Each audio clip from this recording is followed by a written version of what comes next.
Namaskar. Hello and welcome to T Guru's channel. I'm your host Sree. Iyer. This is leg 2 of our triple header tonight, and we're going to be talking with General Ravi Shankar on how China and Chinese media have looked at the disengagement as well as the bilateral talks that took place between Xi Jinping and Narendra Modi in Kazan in Russia.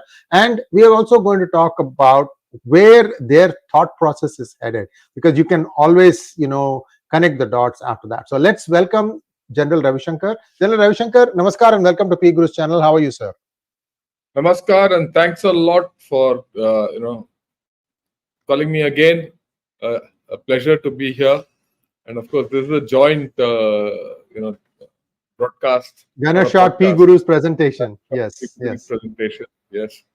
Right.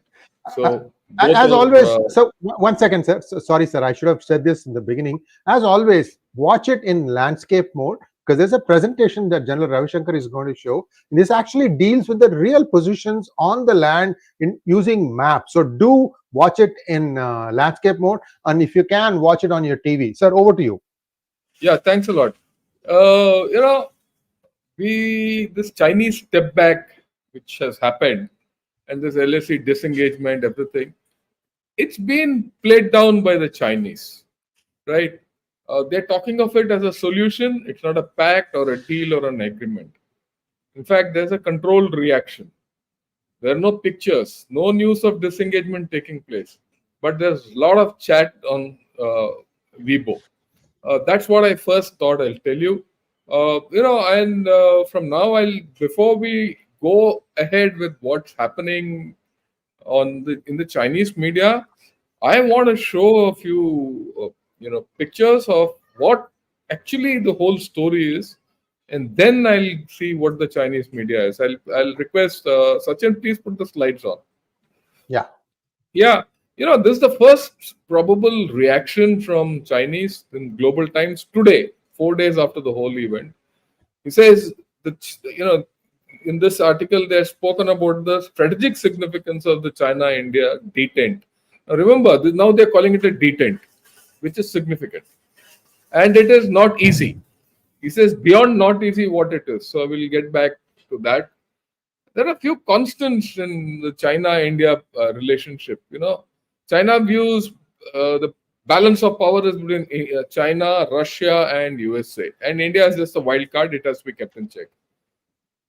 China is the tiger in Asia. No one else. India is a sidekick. It's an appendage. Yeah. Sir, can you please unpack your first statement? India is a wild card to be kept in check. To be kept in check by who? All three of them? Kept in by the Chinese, China. Okay. Look, okay, let me clarify. What I'm going to speak is completely Chinese view, taken from Chinese literature. It is not mine. It is not anyone else's view. So this is not an inference. This is completely extracted from Chinese thing and put it together in a cogent form, the way we understand it. So India has to be kept in check. India is just it's unequal, not equal to Chinese, can't be trusted. Pakistan is a strategic ally to China. It has to be used to keep India in check. And India can never be a standalone threat. Remember, you're not a standalone threat to them. That's the way they took it. And it must be neutralized through persuasion or coercion. And, from time to time and keep it in check. That's why we are wild card, keep it in check. But look, let's get to the fundamentals. What is the story all about? 5 minutes I'll spend on that and then go to the next one. Look, this is the border between India and Tibet. I'm not calling it China, it's India and Tibet. And to the north is Xinjiang. Okay. Now, but this is the LAC, where the dotted line, it's approximate. Don't take it as God's gospel, a little here and there. I've shown Depsang on it, and I've also shown DBO. That is Daulat Bey Goldi. We have an airfield. This is Chushul, and this is Demchok. The whole story is around these 4-5 points only. Okay. Now, this is the road which goes through. And this road connects Tibet in the south and to Xinjiang in the north. If this road was not there, Xinjiang and Tibet are not connected. They are connected only somewhere, to the north of Tibet, somewhere near much north of Lhasa, at a place called Golmud or Gormo. Earlier it used to be called Gormo. Okay, so that is why this road was important. Way back in 1950, this road was constructed, and now, of course, it's improved. And this is why they want Aksai Chin. Remember this. Okay, and we have our own road now that it's called DSBO, Darbuk Shyok DBO. Darbuk is the place where it starts. Shyok, it runs along the Shyok River and goes to the Daulat Beg Goldi. Now, the same thing is transferred on this map. If you see the Shyok River and in blue, and you see the G219, which is in red, that's the thing. But what is interesting is this. See this where I've shown you this. This is the Changchenmo range. Okay, this is called the Changchenmo range. This is Pangong So. Okay, just for reference, this is the Changchenmo range. This is the Shyok River. And this is called the Sasar range, Sasarla range. The Shyok River flows between Sasarla and Changchenmo. And this is Aksai Chin. And this is Depsang. And Daulat Beg Goldi is somewhere here. Okay. Now, where was this whole story taking place? Is here, in this place. Why? It is from here, when you go through, you can access Depsang from the rear. You can't get through to Depsang from this Changchenmo range. That's why this whole story of where this block, shock, and all is important here. Now let me go to the next one. See this? This is the actual on ground. Now here, this is the LAC, the yellow one. This is the LAC. Disputed though. Okay. Generally accepted. Yeah, it's disputed. Let me put it. This is the LAC as perceived by us. I'll come to the LAC as perceived by them. This is the LAC as perceived by us. Now, these are the patrol points, 10, 11. There's one 10 alpha, 11 alpha, 12 alpha, 13. That's okay. These are the ones which are, to be this thing. So what the Chinese said, and, this is the road, Darbuk Shyok, DBO, it goes up to the Karakoram Pass. Okay. Now, that's along the Shyok Valley. Right. Now, you see the star which has come up here? This is where our patrol starts from, a place called Budse. They go up along the road to some extent. Okay. And then they used to go to these two places. You see that those two dots are called other, site where it was blocked, right? That blocking site. And the bottleneck, and the other one is the Y junction. Now, people used to go, they used to be blocked there, which means they couldn't go. This is the Changchenmo range. Okay. You couldn't go. If you went north, you hit Depsang. You went all this way, you hit Depsang. Now, why Depsang is important and this line is important? Because it threatens the roads. These are the roads which come. The G219 is 50 kilometers to the east. And these roads are built by Chinese. If you go and sit on these roads, the Chinese can't use these roads. And then their entire thing is, stuck. That's why Depsang, this is Depsang area. This is also called the Depsang. Where's the Depsang area, sir? Can you move your mouse? I'm not able to see it. Oh, yeah. Got it. No. This is Depsang. Okay. This is Depsang. And this is a Chinese post called Tian Windian. Sorry, the map is, okay. Let me see with a pointer. See, this is Depsang. Now you can see it. Yeah. So, this is the Changchenmo range generally, right? It's got 2-3 this thing. But this is a place where we used to go and do patrolling and all that. And the LAC runs along one of the roads, or our way of looking at the LAC runs along one of their roads. So they don't want us to go and patrol there. So on ground, this is I'll go back again. See this one. This is their perception of the LAC, this dotted one. Okay. And they were sitting on that. So they were sitting on their perception of the LAC and not prepared to go back. And this lasted for 4 years. Okay. Now go closer. You see that? This is the point. This point here is the bottleneck, and this is the Y junction. Y junction, one nala goes from here and another nala goes to the north. Okay. Now, we used to come till here and get stuck. And actually, now what has happened is because they moved back, now you can go and patrol to the south and to the north to all those patrol points which I showed earlier, which means virtually you can, go now up to here. All this. Earlier we used to go 4 years back. Now we can get back. Now the moment you get back, he is here. This Depsang is not, he can't make any headway. He can't make any headway.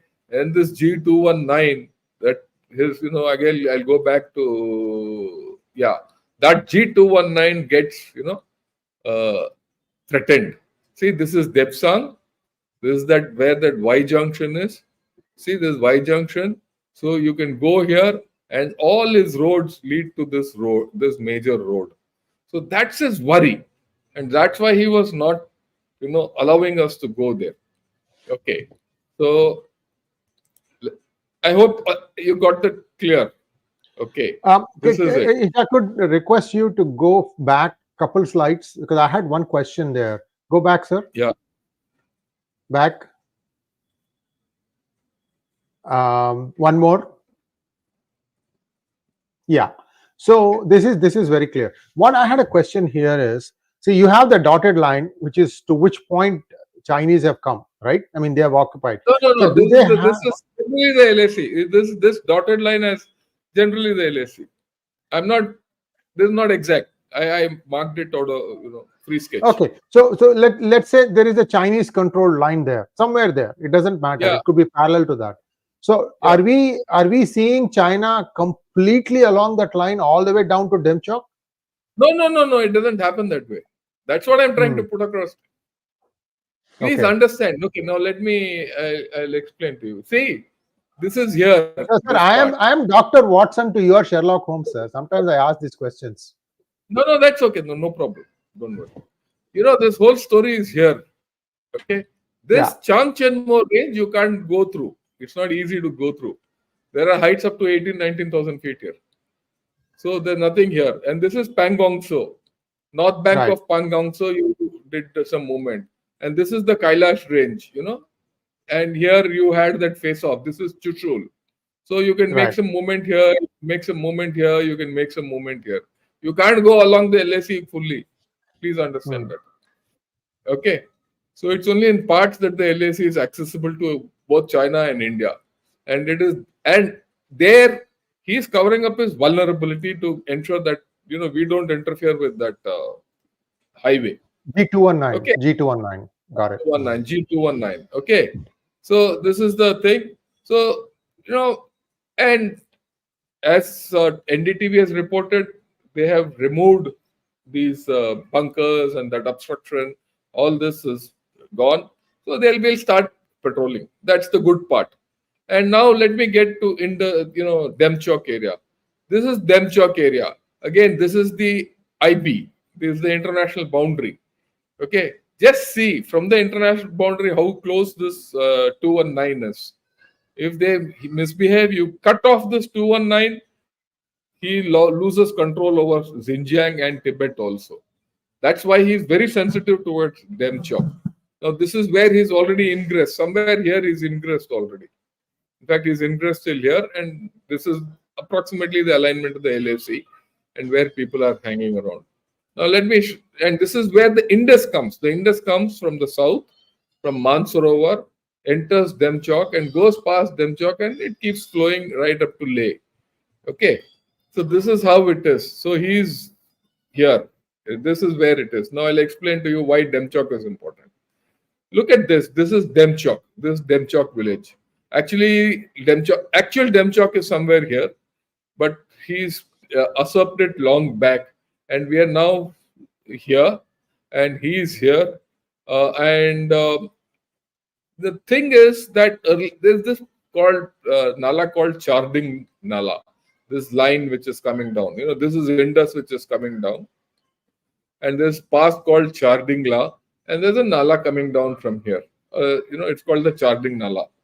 Now, earlier we used to do patrolling up to here. They used to do patrolling up to here and all that. And we used to go up to Charding La.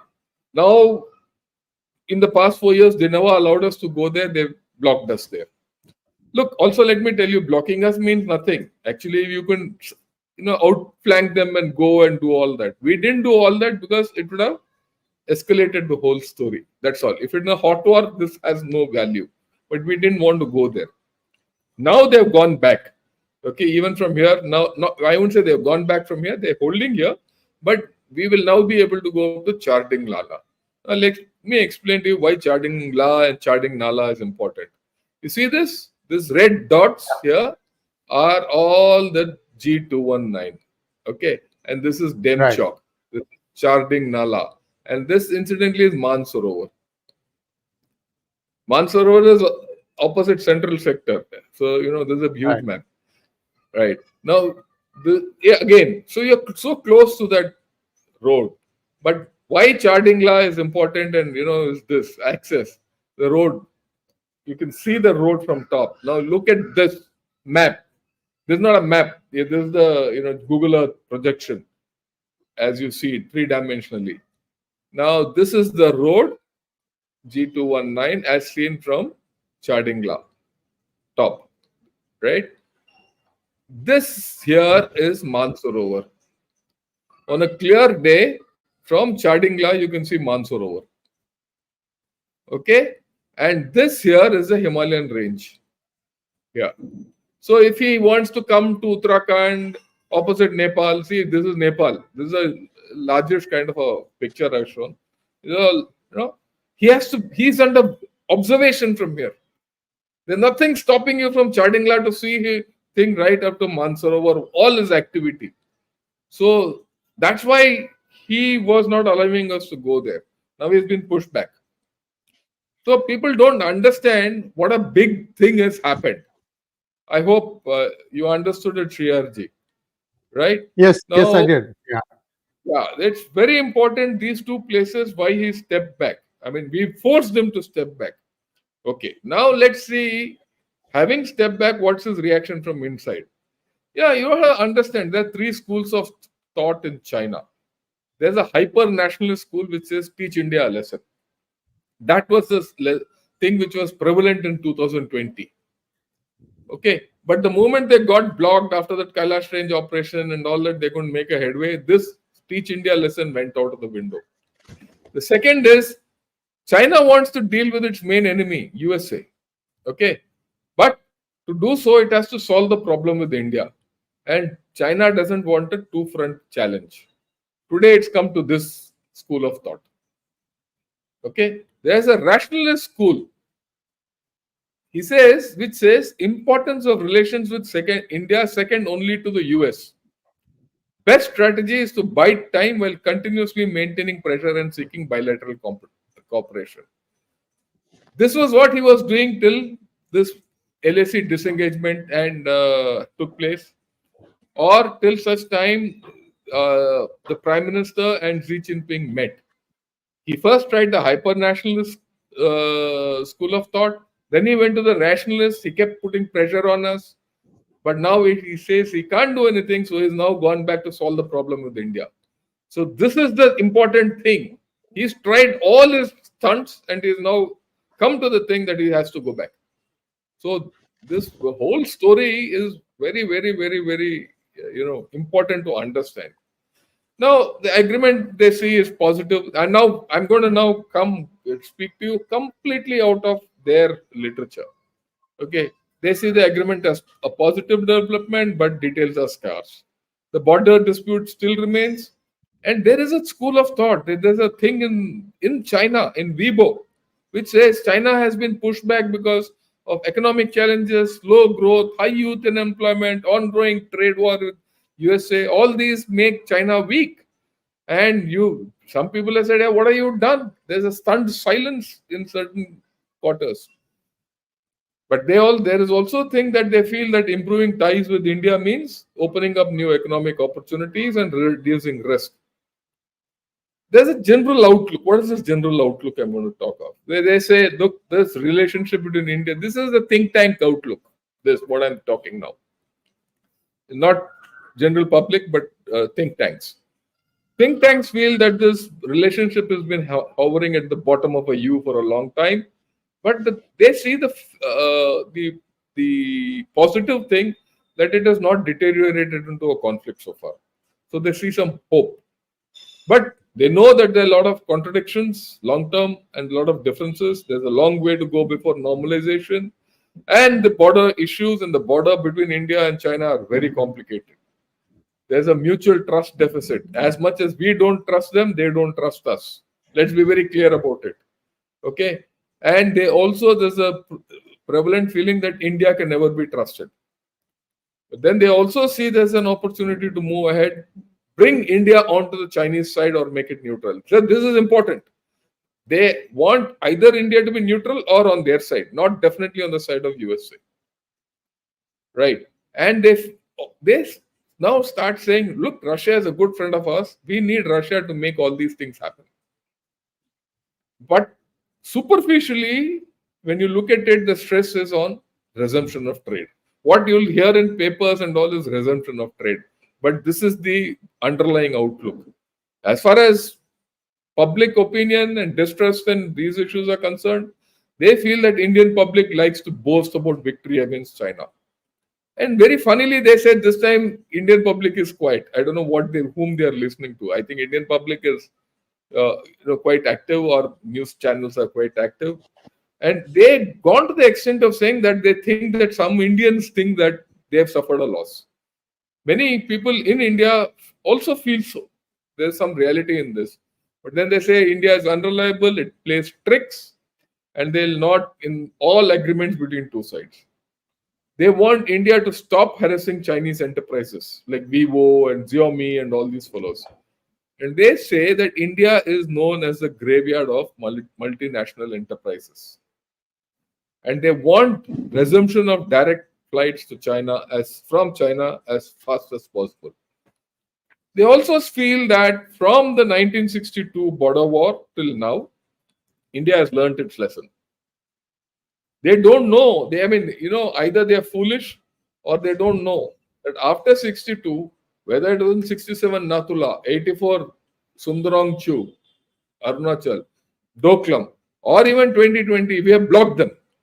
And now they have gone back after 7 years. They started this whole show now in Doklam and 2017. Now it's 24. In 7 years, we have restituted all our borders.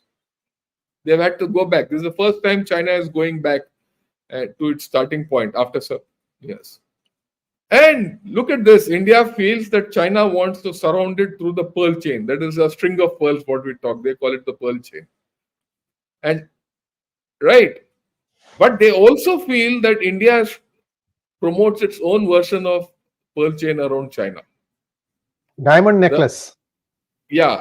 Whatever you call it. So as much as they feel that they are doing this, they get the feeling that we are also doing it. So it's important. It's psychologically it's important for us to understand this, that they are also vulnerable. They also say, look, China doesn't want to take advantage of India, but we will not allow India to take advantage of it.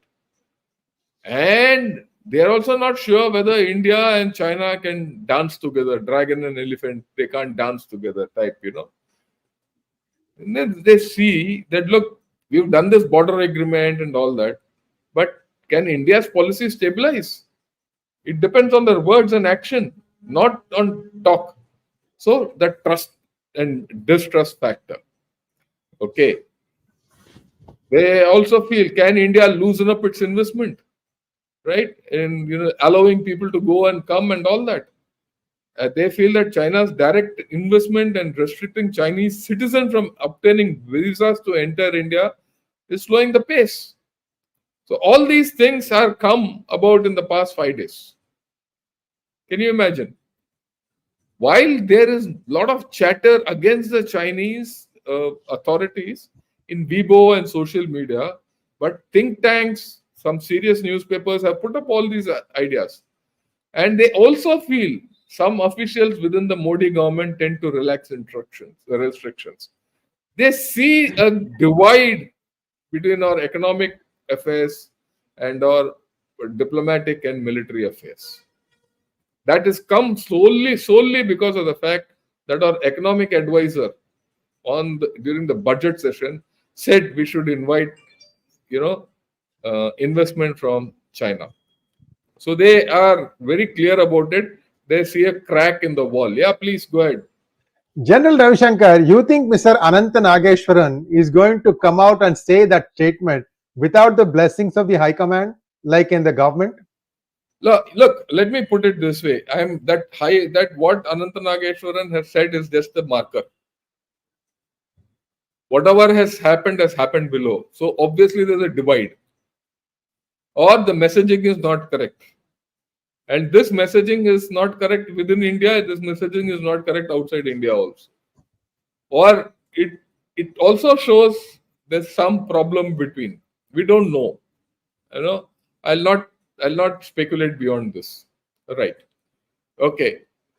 And contradictions and differences which are not being resolved are border issues, China-Pak relations, very important, Tibet-related issues, trade deficit with China or trade deficit with China, or concept of China and mentality of great power, or also deep-seated issues. Do we accept China as a great power? We don't. Okay, it is now likely to be a great power, but before it becomes a great power, it is declining. Right? Even if restrictions are relaxed in the future, it will take time for China to recover its confidence in India. Like I said, it's mutual.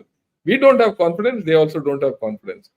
And they feel that India has an Indo-Pacific strategy, which supports the American strategy, which is absolutely anathema to them. Then they say India is the weaker country. This is the chatter. Look, 4-year confrontation, India has gone weak. And, India would be, because it's a weaker country, because it has lesser strength, it has got lesser economic or infrastructure and all that, it must be very uncomfortable. In such a situation, why have we stepped back? That's a question, which, right? Well, and some chaps say, okay, if this deadlock is broken, the potential of India and China can be unleashed. But that's okay. They say that the long-term burden of confrontation with China has added a defense burden to India, additional defense burden to India. I think to some extent they are right, but I think it's a welcome burden. It was long overdue. And in fact, the way I look at it, the China has spurred us into action. Yesterday, we were in a high-profile webinar where we said we must thank China for coming up to Galwan and do what it did. We paid a heavy cost, but the flip side of this is it galvanized the nation. And today we are a nation on the move, okay, where China is stagnating. There's a big difference. And all this has happened after that, And every adversity, there's an opportunity which we have made use of. And then they say India has realized that its manufacturing growth has lagged behind Vietnam and Taiwan, and it benefits a lot if it has economic outreach with India. This, they say, again, all this stems from that statement which has come out. And some of our corporates and business lobbies have also been active. I have no doubt about it. And they also feel that confrontation with China will not allow India to establish its own supply chains. They call it the industrial chain.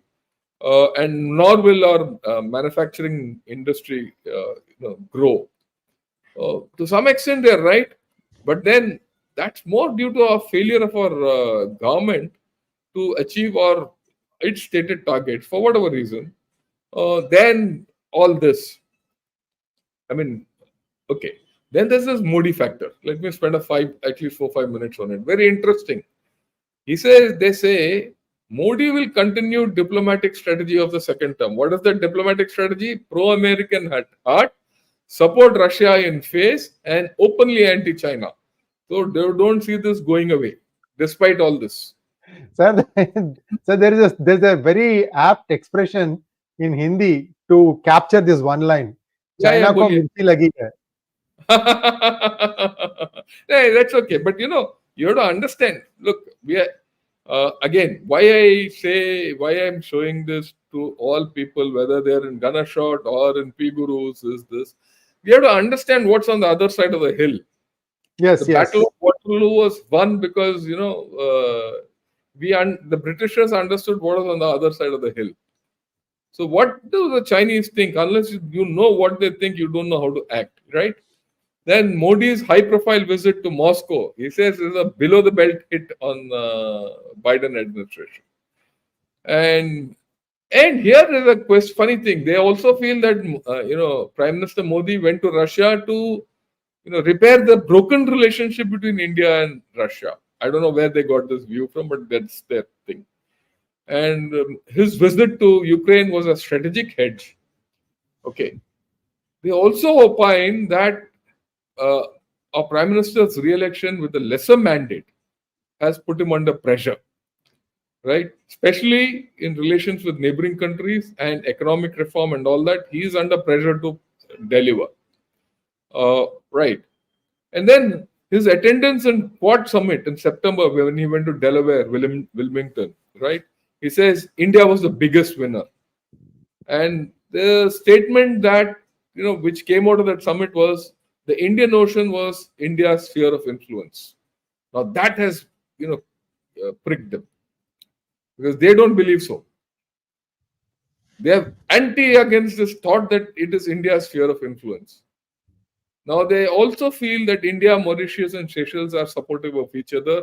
And this has to be connected with the recent, Digo Garcia thing, which was, deal, which India helped Britain and USA and Mauritius in this whole deal, and Seychelles. So now there's a stability which China doesn't like. And they want to neutralize India by getting India on their side to enable their entry into the IOR. Okay, this is a deep game. This is a think tank view. This is not an Aam Janta view. This is a think tank view. Right? So they're worried about Modi at one level, and they also feel that he's vulnerable. But they also worried that, Mr. Modi has ensured that everyone recognizes India as the, sphere of Indian Ocean as the India's sphere of influence. So there is a dichotomy in their thinking. They're worried.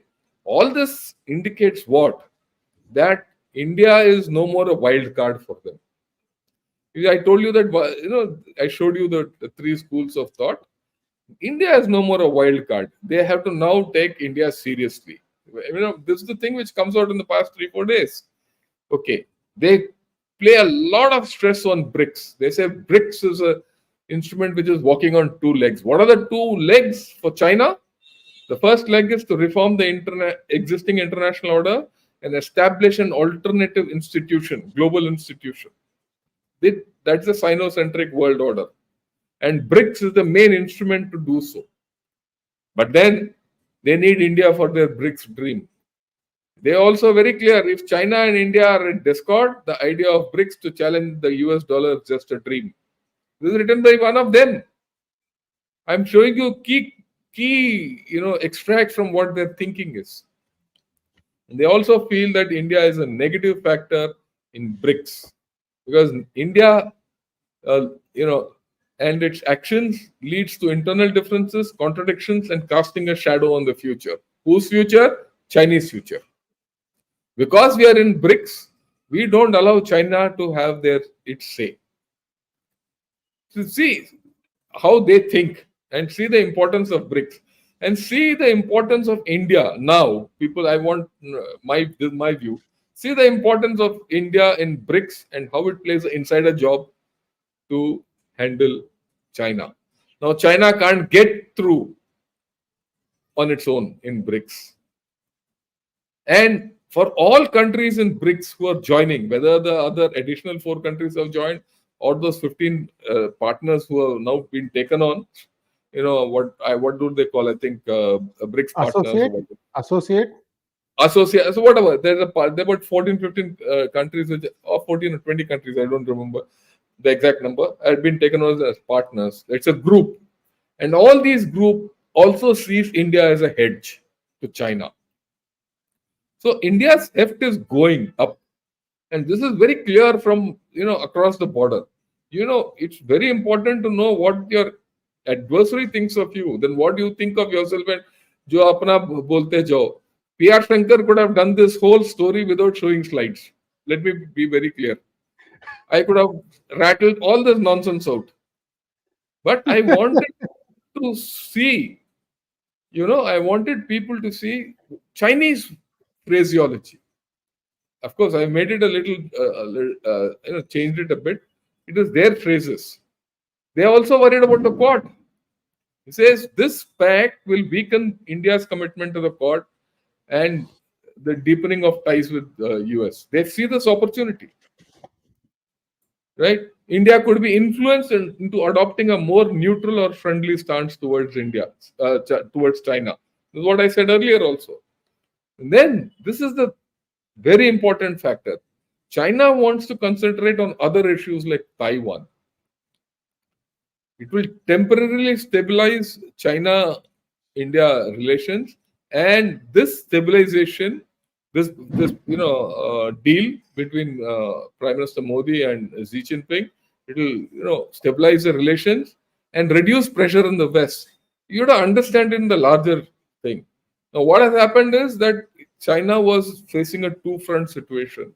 Now, with this, they are now the second front they feel is almost stabilized. They can concentrate on the West. They can concentrate on Taiwan. They can concentrate on Japan, and South Korea, and North Korea, and Philippines.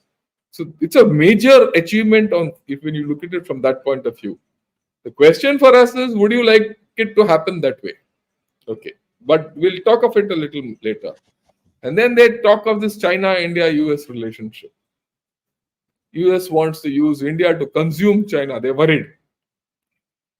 And they also say that US will not help India modernize or industrialize. India can't profit from being hostile or decoupling from China. US foreign policy, they will see a U-turn. Once they feel that once the presidential election is over, USA will flip and maybe against India. And there's some truth in it. In case if Kamala Harris becomes the president, there's a chance that things might not be so good with India. That's the understanding a lot of us have here. And so they say it comes down on India to minimize the risks, and that minimization of risk will happen only if we are okay with China. Okay, and here they say India now realizes the mistake of decoupling from China and aligning with US. A part of this narrative is being spun out in their papers to convince their people, and that this is a face-saving exit for them. They didn't have a face-saving exit. How will they go back? Now they're selling it to their people to say, look, we step back to get India on our side so that India is weaned away from USA and comes to our side. And all these factors are what is coming out in their newspapers to convince their own people. We are not convinced. I mean, let's be very clear. But they have an internal, lot who have to be convinced. And they also say that, look, India and China can overturn the Western dominated unilateralism and US hegemony. These are the factors. And it's very important. For the past 3-4 years, there was no face-saving exit for China. China has found it this way, right? Selling to others. But then let me put it towards the end. China has opened up too many fronts. Yeah, right. It's not only India. This whole story between India and China will not vanish in a hurry. There are a lot of issues. We just started the disengagement process. We have to stabilize. We have to de-induct. We have to completely disengage. Come to a mode of patrolling. All this will take another 4-5 months. And in the process, we'll start thinking of trade, shade, and all that. Because though also, I think even within India, there are very divergent opinions on this. I don't think the government can take a decision easily. But China has opened too many fronts. China has a problem today with North Korea. I'll tell you why.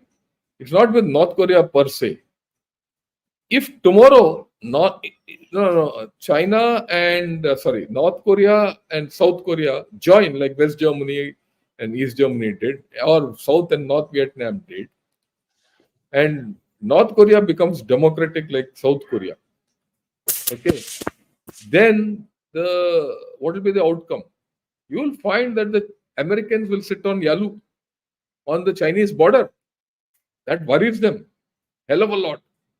That's a major front, and which is now likely to open up, at least in their calculations. Then Japan is militarizing. Taiwan is showing eyes to them. Philippines, Vietnam, they're having problems in South China Sea. So I think China has opened up too many fronts, and this is one way of stabilizing their own situation. The second thing which comes out amply to me from all their internal talk is China cannot ignore India anymore, not like before.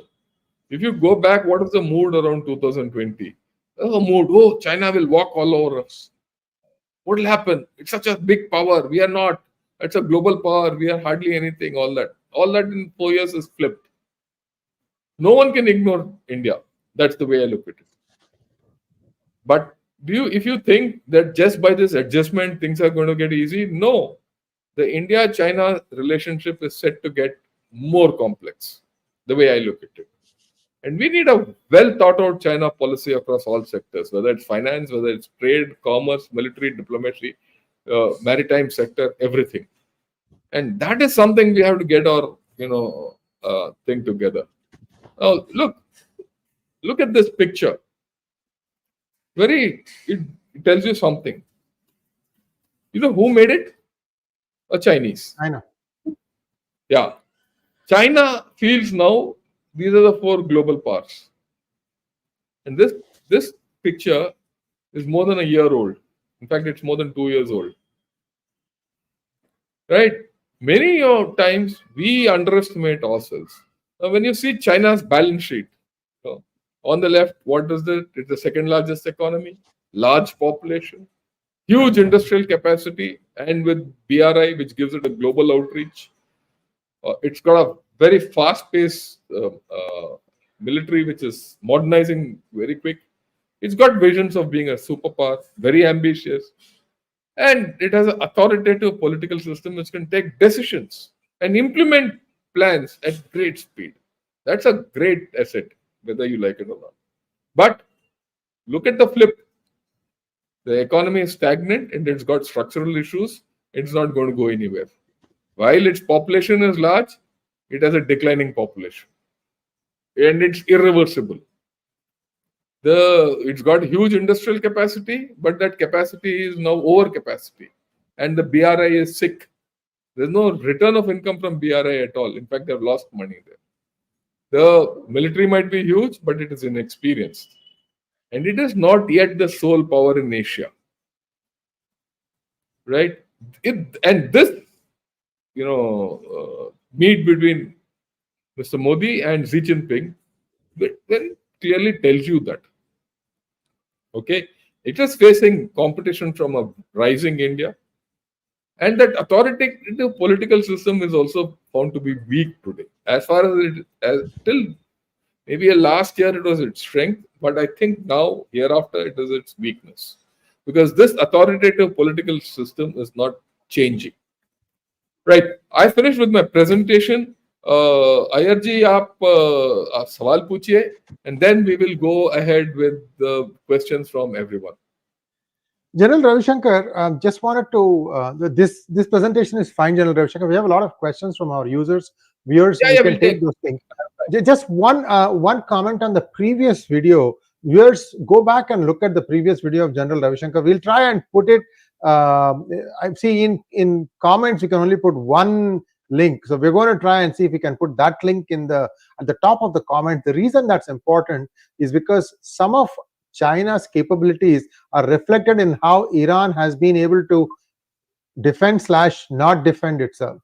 There's a lot of information that has come out since then, but what you need to understand is the basis which General Ravi Shankar has laid out in his video. Wonderful thing. Sir, one information that I got, confirmed information, in April, the Israelis took out the one S-400 battery that they had in Isfahan. I will not say they took out that battery. They might have damaged some part of that battery. Maybe it's radars, communications, or something. And this is way back in April. So right. So yeah, I seen that also in social media. But There's no news of it. If they had done it, it would have come out. It's not easy to take out a S400 battery. It's not so easy. If you remember last time I showed you, it's got six Yes, yes, launchers. yes. It's not so Right, right, easy to right. take out a battery.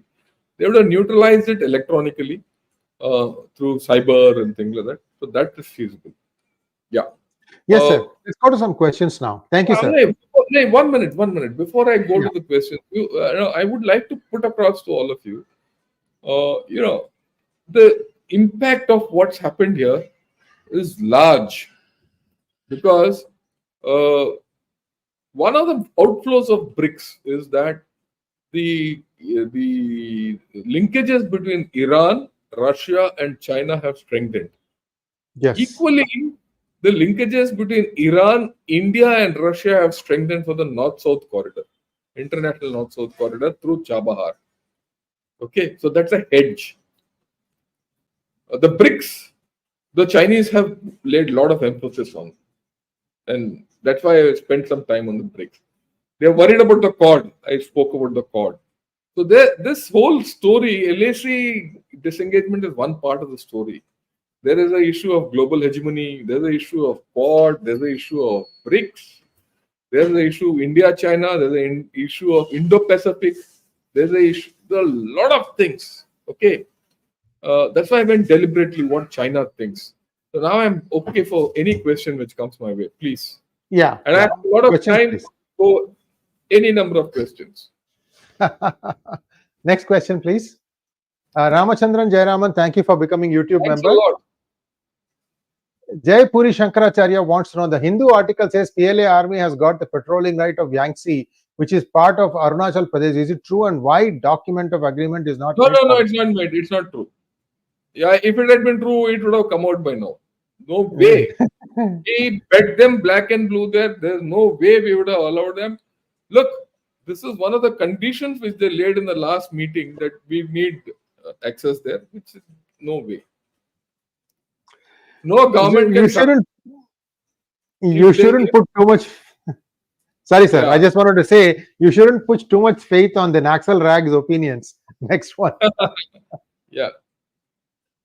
Amitesh Behra wants to know, sir, your views on Air Force deal with Uber. Don't you think they could do with Ola or Rapido, as they are Indian company giving personal information to a foreign company is a threat? Look, my personal view is they shouldn't have done this deal with Uber. Not only with Uber, they shouldn't have done with anyone. Neither Ola nor Rapido or anyone. Okay, but then they've done it. Um, uh, I think that by now they've got a feedback. We'll see where it goes. My view is no one. I wouldn't have done it with anyone. JBJP wants to know, what is the distance between Charding La to Mansarovar? यार वो BJP एक map लो और गिनो must be over 1,000 kilometers. Next one. Ammi ho ya beti, bakri ho ya murda, all halal. Thank you so much. Is President Xi different from CCP? Looks like the West is upset with Xi, Putin, Modi, all. Is Russia, India, China, RIC nexus a myth? Jai Hind, General Shankar. Yeah, Z is not different from CCP. That's what he's been aiming from the 19th Party Congress and the 20th Party Congress, and he's virtually the core of the CCP. But of late, there are issues between the CCP and Xi Jinping. Virtually, whatever has happened in the past 2-3 months, ever since the third plenum, which happened in August, July or August, yeah, right? Things have taken a flip. For almost 15-20 days, Xi Jinping was absent. There was no outcome of the third plenum, and that third plenum was also a postponed plenum by over 8 months. It was supposed to decide the economic future of China. And ever since then, it appears that some people have got around to Z and said, "Look, you do this much and no more. Otherwise, you can go." There's also, a bit of a difference between the PLA and Xi Jinping. So internally, China is not stable. Okay. Looks like West is upset with Xi, Putin, Modi, all. Yeah, they are upset. There's no doubt about it. Okay. But they deserve it. After all, there is also a view, which I have not put it out. There's also a view that good China, we should thank Canada. China says we should thank Canada for having raked up that Khalistani issue. And, then US has got on it. And now they pushed India to our side. Okay. Why did they have to do it? Okay.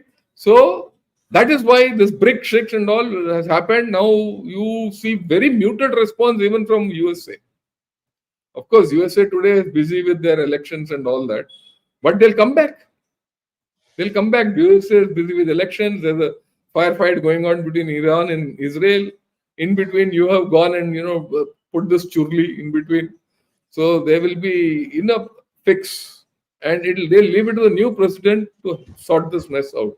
So let's prepare for it.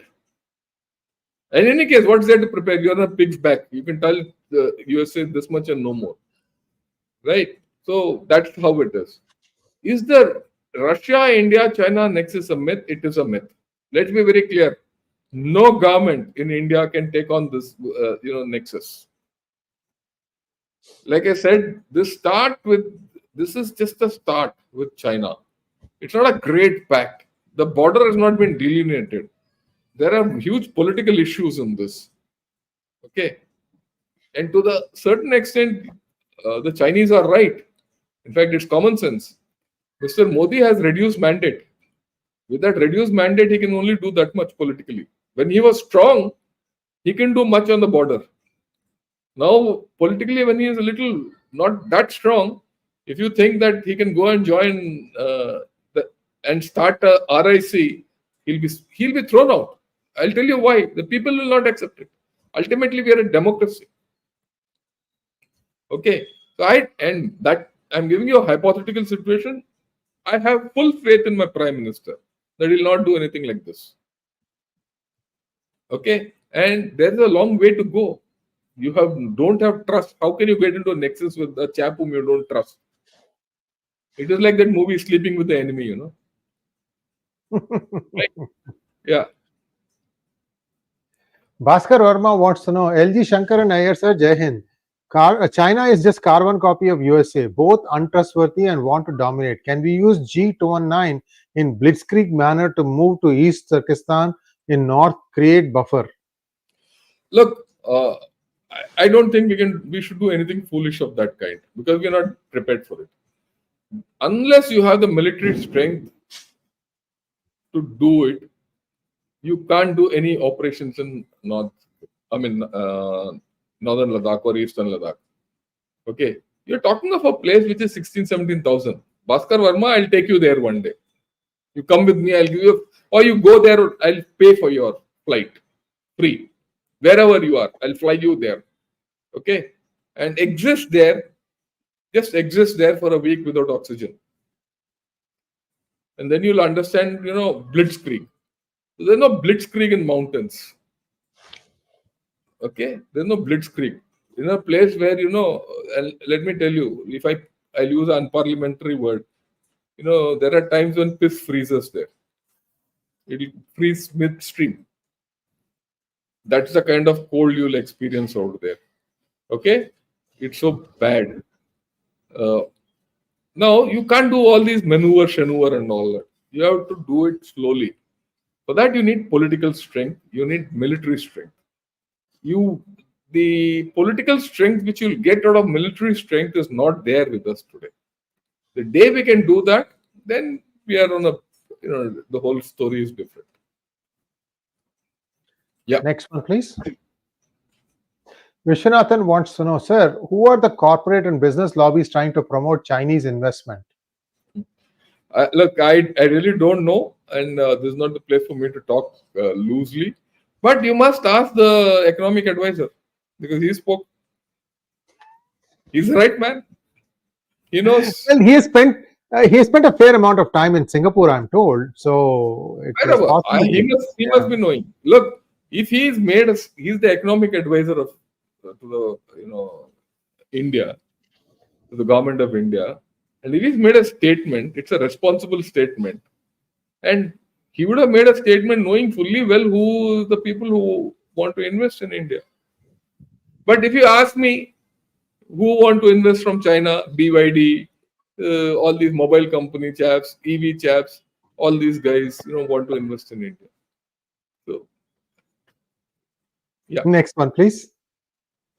General sir, it's not just about FDI from China. Our economic policies and trade policies towards Arab nations are also unduly brotherly. The decisions are made thinking trade interests first. Yeah, I agree with you. I agree with you because at some point of time we don't have an integrated strategy. See, for the first time in our history, let me explain this. For the first time in our history, what we have won on ground, we have been able to win on the table, by pushing them back. And what we have won on the table, we have been able to bring it back and push people back on the ground. This is the first time we have been able to do it because our military and diplomacy have joined together. But I myself feel that the military and the diplomacy and our economy and commerce and many other issues are not in sync. We don't have a consolidated strategy. There's a missing link. Next It's one. apparent. Yeah. Thank you, Partha. China wants a weak India at 9 a.m. GMT and a strong India at 9 a.m. China Standard Time. All this while Mr. Modi talks about plan for the next 1,000 years. Yeah, fine. That's your opinion. I'll not. I'll not contend that. But I don't think it's so bad. China doesn't want a strong India. Let's be very clear. Okay. Even USA doesn't want a strong India beyond a point. It's only India which wants a strong India. And look, a lot of what Mr. Modi has said is under criticism, but just grant it to him. You grant it to him, a lot of things have been stabilized. I can be critical of Mr. Modi. I can rip him apart. Okay. I'm not his favorite supporter also. Let me be upfront about it. But I must admire the man. At least he's got a world stage. I mean, if a chap like Farid Zakaria tells on CNN that look, and not only CNN, I think in the interview with Rahul Kamal, he says today Mr. Modi has the best credentials to bring about peace between Ukraine and Russia. There's a lot of value to it. Grant him that. Okay, he as a prime minister, he has worked so hard to go make good relations with the Middle East. Pakistan is marginalized completely. Right? You are now come to a point for the first time in the past 20 years. Take your mind back for the past 20 years. Has China ever taken a step back anywhere? It's taken a step back here in Doklam. It's taken a step back in 2020 in Eastern Ladakh, and now. Has that been possible? Will all this could have been done without Mr. Modi? Difficult. Right? So let's not, be too critical of him. We should be critical. We are in a democracy, but not so critical also. Yeah, next question, please. Yeah, you say that. Yeah, go ahead, sir. Yeah, please. You say that China feels that Bharat has paid an economic price in the last 4 years. How costly has this adventure been to China? Hasn't Bharat shown that it is not a pushover? Look, Magnet, please understand. I have given you what the Chinese think. Okay, it's their thought process, and it's fake. And I told you why that thought process is. That thought process is they're selling this deal to their own public. They are making it as a face-saving exit. That they've taught India a lesson. Now it's time to get India over. The cost to China has been huge. I mean, it's like this. Let me give you an analogy. When the Americans went to Afghanistan, they displaced the Taliban. For 20 years, they were there. And when they went back, the Taliban came back into power. So what did they achieve? Similarly, China came into Eastern Ladakh, trumpeting everything. I'm the strongest power on earth type. And they did whatever they had to do. After 4 years, if you've gone back to the starting point and you're back with India sitting stronger across, what have you achieved? How costly is this adventure for India? So understand this. Okay. So this is the huge cost for China. And that's why I said China has now realized that India is a strong power. Yeah. Next question, please. Thank you, Savitri ji, for becoming a YouTube member. Venki wants to know, sir, yet another stupid what if question. What if China offers to relent on Pak occupied Jammu, Gilgit Baltistan as a trade for Aksai Chin? I don't think we should even think of it. Who's China to offer you Pak occupied POK? Who's China? That means they've thrown China and Pakistan under the bus. Okay? Why should you? Okay? Why should you even think of it? Even if China has to do this, if China has to come to that look, I'll offer Pakistani territory to you, just let me keep this Aksai Chin. Just imagine what the status of China has to be. China will be completely down by then. China has no chips to left to play. Only then they'll make this offer. At this point of time, they are still supporting Pakistan. Please understand that. In fact, now that you've spoken of it, Venki, let me put it. I think one of the reasons why China took a step back, my own view, is that they found that Pakistan has become too weak for them. They can't hold Pakistan. Don't be surprised. Don't be surprised if tomorrow there is a diplomatic effort to come to India and say, look, ease off or put pressure on this Baluch or Pashtun rebels not to attack us. Remember, China is buying casualties in Pakistan. And Pakistan is not able to do anything. And they feel that we are supporting them.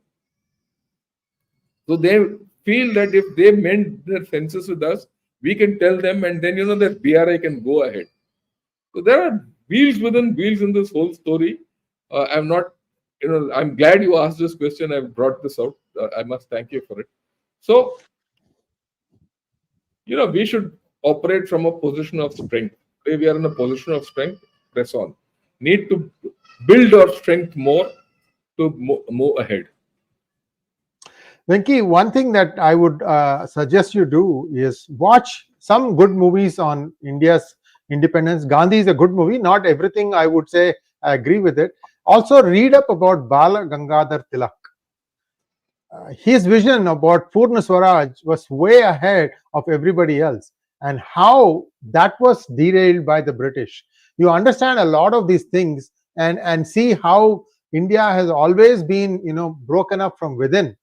And if India had not done that, it would have been a much easier way for India to become what. Well, anyway, just read those things to understand. Lot of cross currents. India has always suffered from these cross currents. Something going one way, somebody else go the other way. And just because he says that I should be different, I should be noticed.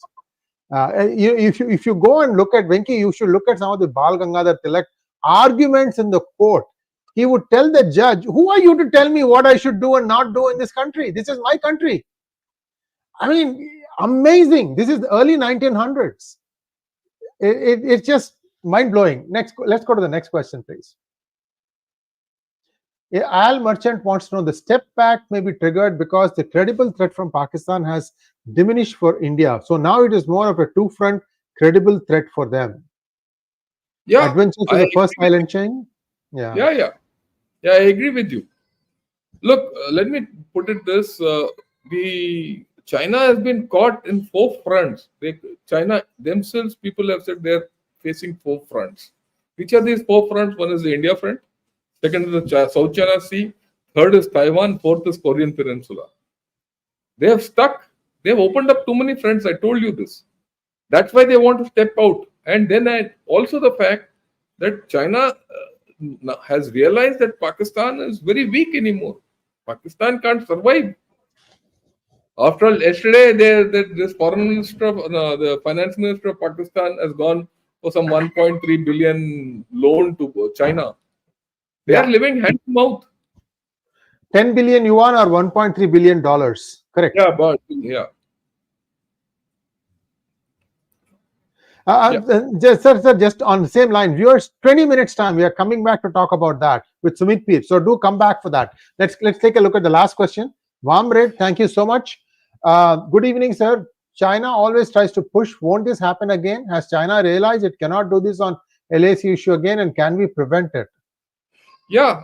I go with you. You see, let me explain what has happened on the LAC. You see, when those chaps came and with a lot of forces, we mobilized a lot of forces, and then it was a stalemate.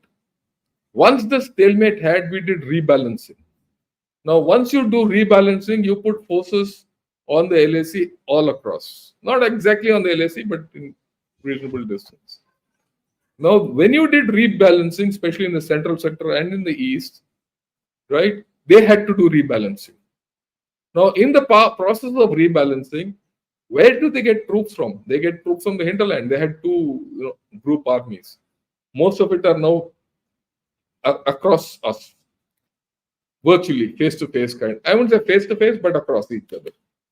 Now that means he doesn't have reserves. He doesn't. He's not left with any reserves to come to an offensive and all that nonsense. So now, see, 2020 was a different thing. You are not. There was COVID. You were not pre-warned. You trusted him because there were protocols. He broke all protocols, and he came when you were busy with something else, right? With in strength. That strength he can never master again. If he comes somewhere, you can go in somewhere. So there's a pro quid quo going on. So virtually you can't. The LAC is very tight, and if he is to stay there, also remember, while we go up 200-300 kilometers from Siliguri, 200 kilometers, you are in LAC or rather Sikkim border. Incidentally, Sikkim is not a LAC; it's a delineated border. This border was delineated before Sikkim became independent or became part of India. Right. So you within 200-300 kilometers you're on top, whereas he has to lug everything 5,000 kilometers and come to the border. Everyone thinks he's got great infrastructure and all that. Great infrastructure is not the only thing. He has to get supplies. Wherever he starts a story, he has to ensure that stories are kept logistically viable, which he can't. Okay. So he is in a complete disadvantage positionally. He might have great rockets and all that nonsense.